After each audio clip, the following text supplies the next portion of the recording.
In Nebraska, it's up to each school system whether or not to teach students about the Holocaust and other acts of genocide. A bill making the rounds at the state capitol would require it. John Kipper looks at why supporters are calling this absolutely critical. As State Senator Jen Day of Omaha points out, the survivors of the Holocaust are passing away, and with that, their own memories of what happened. Ignorance will only increase as it falls further into history. That's one reason she wants a requirement in Nebraska public schools, educating all students on what happened in the Holocaust and other genocides.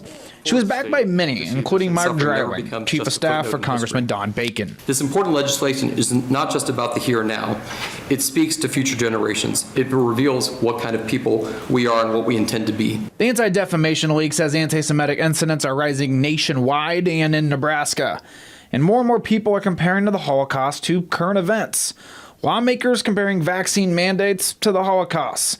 In Nebraska just last year, we saw members of the public comparing the State Board of Education to Nazis for pushing an implementation of sex education in schools. Gary Nachman, Regional Director for the ADL, says these analogies take away the memory of all the lives lost. Their deaths are in vain when people use them so loosely. And it's because of ignorance. And most of these are not done maliciously. They're done primarily out of ignorance. Eleanor Dunning saw a classmate in college use a Nazi salute and refused to apologize for it.